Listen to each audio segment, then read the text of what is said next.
Hey, Sean, how you doing? Can you hear me? Yeah, I got you, Jay. There was a report today regarding Dawson Knox that he may have suffered a broken bone in his hand. Just wondering if you can confirm that report and if you do have any sort of an initial timeline for Dawson. Yeah, that is an accurate report, Jay. Dawson did suffer a fracture of his hand. Don't know much more at this point, other than we'll just monitor it. We'll see where it goes here. Obviously, with that being the case, Tommy Sweeney is a guy that you're going to rely on. We saw him a little bit yesterday. He got his first touchdown, which was a nice moment for him. Just reflecting on where he was last year and what he went through to now being counted on. Just what can you say about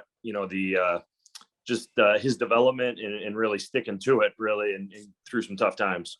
Yeah, I mean, you're spot on. I mean, it's been a long journey for Tommy. Really got off to a good start his first season, and then from there it's been an up and down journey, if you will. And he's done a tremendous job of being resilient, sticking to it, and he got the payoff last night, and he's going to have an opportunity in front of him potentially here as well. Lastly, for me, Sean, could you just kind of walk us through what this week looks like for the guys? Are you springing them today? Will they meet at all? And then, for the coaching staff, how much time will you be able to get away and that kind of thing? Just sort of lay out the week for me if you could.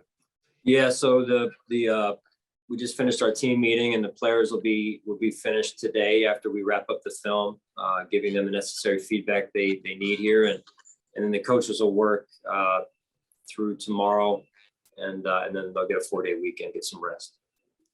Thanks, Sean. Yep. Hey, Sean, John Worrow. Can you hear me? Yep, I got you, John. Oh, okay, cool. Just wondering, based on how difficult, I guess the lingering frustrations of that loss, and I think you were asked or people talked about it last night. It kind of mirrors just the frustrations of a heart-wrenching loss to Arizona entering your bye week. I know this is not how you want to draw it up, but this team has showed. Can you talk about the resilience the team showed in coming back from, the Arizona loss to what you hope it gains from this loss?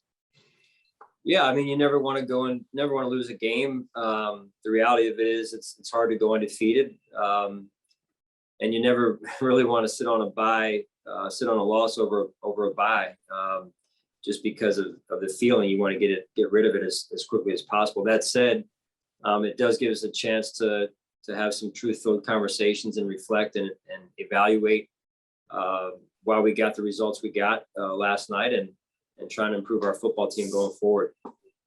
And just to follow up, how much do you recall did that loss to Arizona really motivate and spark those truthful discussions to help you guys get so much better and roll down the stretch last year? Yeah, I mean, for any competitor, it's hard to sleep at night after a loss like that one in Arizona, the one last night, or any loss for that matter.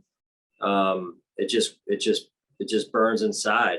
And so I'm not sure if by the hours that pass, if it gets easier or harder, to be honest with you.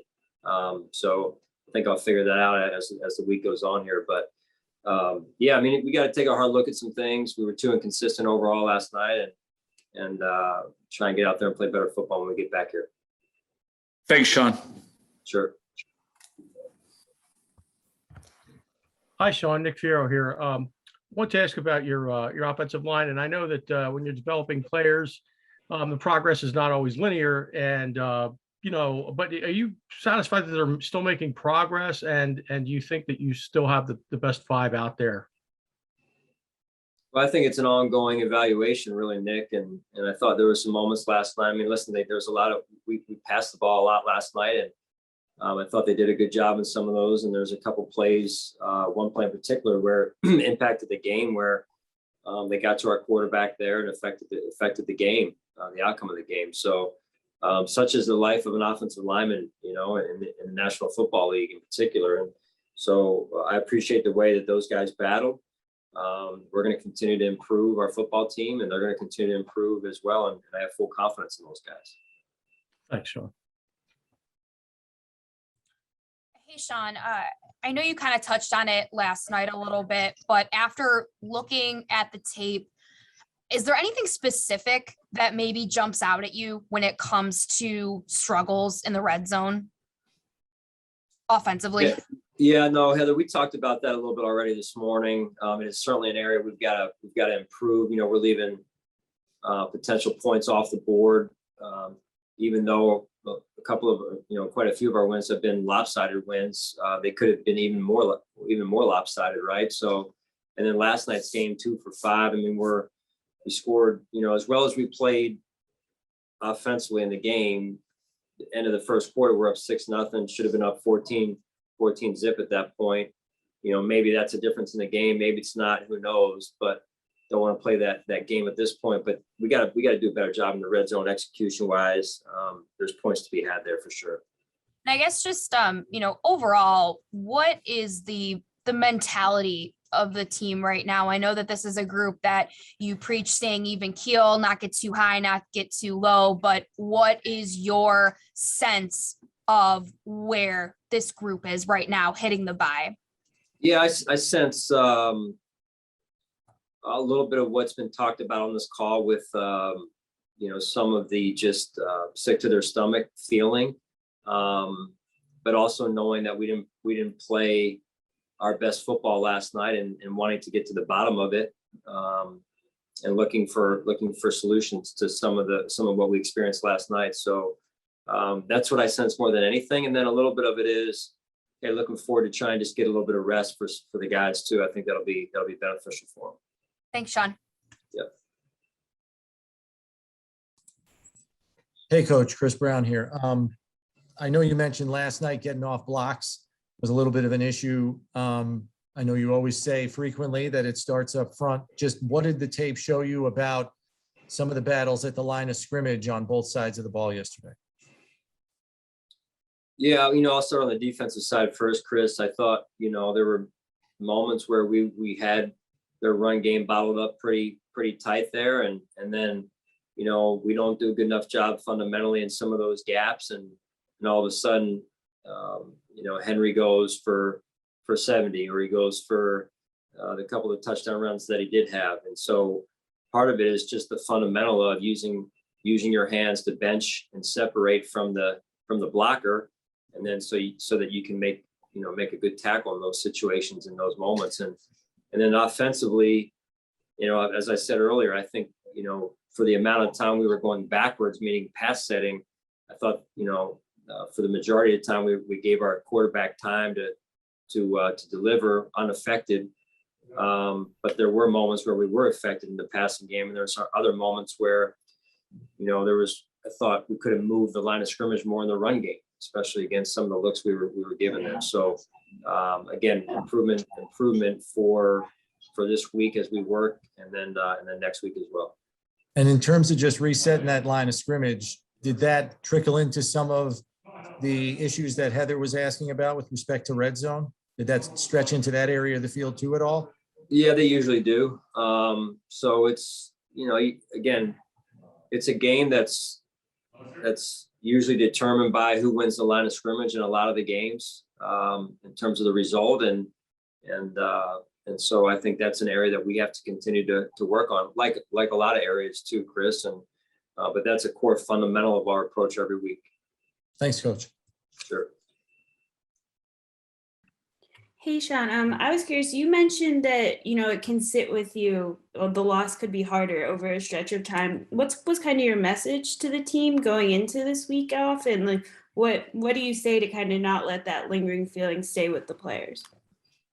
Well, I think, I think time helps a little bit, and also a change of scenery for some of the guys as they get out of here a little bit, and hopefully be smart with where they go and the decisions they make because of all the things that are out there, right, with COVID and everything. So, but yeah, I think the guys overall just, they feel a sense of,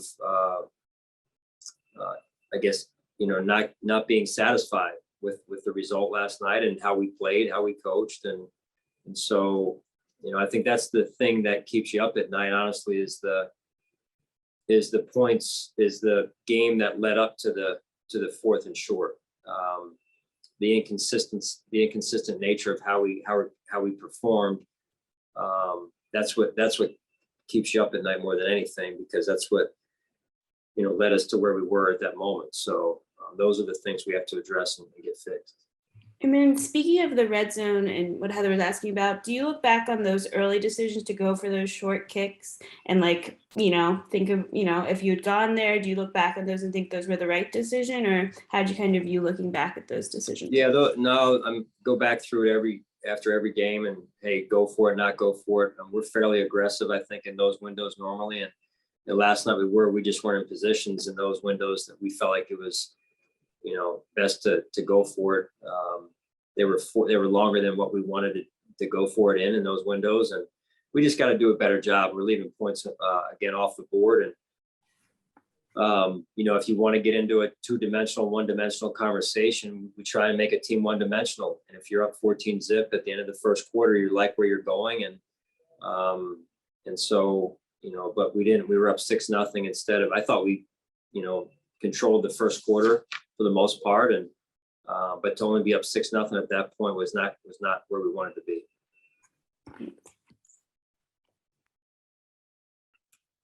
Hey, Sean, it's Kim Jones. Can you hear me okay? Yeah, I got you, Kim.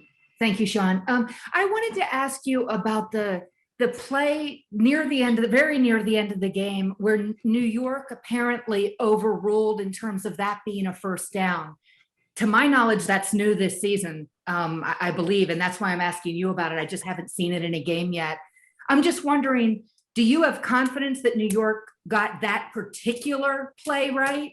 And if I may follow up, do you have confidence in that as an overriding umbrella overall, that you think you got the first down, or maybe the officials on the field thought they got a first down, but New York might say otherwise? Okay, Kim, slippery slope here now. I'm not trying to do that. I'm really not. Yeah, I don't like getting fined here. So no, but all due respect, I feel like I do feel like the spot looked to be, when it was adjusted, looked to be fairly accurate. I mean, we're talking about humans here. So the hardest piece of it was signaled a first down. Yeah. And then after that, things are chaotic there, because all of a sudden it gets changed because they did radio down. And that's what I asked Cleat after the game. And he was great. He was great about it. And just making sure I understood how that went down, because the communication piece,